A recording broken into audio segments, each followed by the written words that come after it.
Yo, what's poppin' everybody? Lambo Calrissian here, and today, as this video stands, we have 7 days until my birthday. I know, shoot the confetti signs, just shoot, I want confetti noises, yeah, do that. So in honor of this joyous occasion, I've decided to use the rest of this month, and possibly part of July, to go over my favorite writers' content of all time, Kamen Rider Double. Starting this whole discussion series off, the first thing we're going to talk about are Gaia memories. Gaia memories are the mysterious USB flash drive like devices that contains all of the Earth's knowledge of what it represents inside of it. Gaia memories are special because they are the first dual-used items in a Neo Heisei series, meaning that they're the first items that can be used by both the main creatures of this series, the Dopants, and Kamen Riders respectively.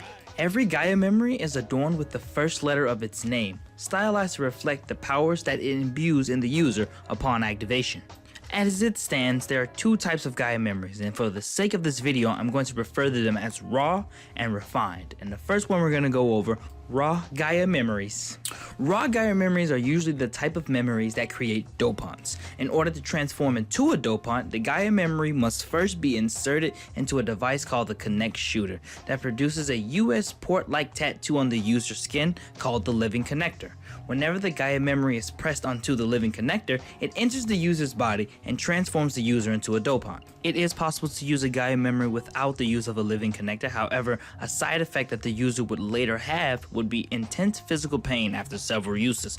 A prime example of this is Saeko Sonozaki's use of the Nazca Gaia memory. The Gaia memory seems to be somewhat like a drug, seeing that it will drive the user insane from its addictive influences the more times it's directly inserted. Now, to use a raw Gaia memory without worrying about the unwanted side effects, one must use a special belt called the memory driver. This weakens a dopant visibly. However, if you have a very powerful Gaia memory, much like every Sonozaki family member does, excluding Philip, compensating for that weakening shouldn't be a problem. Although the advantages of the memory driver use is fantastic, there are some people who dislike the use of the drivers and would much prefer the poisoning rather than be weakened, much like Dr. Asaka, aka the Weather Dopant. Moving on to the second type of memories, we have the refined memories. Refined memories are Gaia memories that can only be used by using memory driver belts to channel the memory's full power, meaning that they do not enter the body, with the exception of the abilities of the T-tube memories that can make a dopant without any worries of the side effects involving it as well. Now, in terms of power, these versions are weaker than the previous ones mentioned.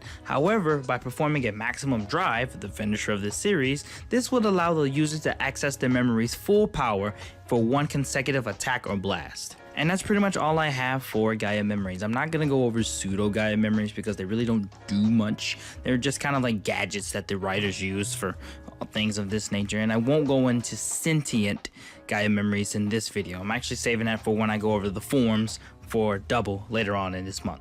But if you are new here, please, and you like this video, go ahead and hit that sexy like button, subscribe to the channel for more Kamen Rider weekly goodness, and let me know what's your favorite Gaia memories. Let's go with that. What's your favorite Gaia memory? Or if you could make a Gaia memory, what would it be? I mean, for me, my favorite Gaia memory is Joker.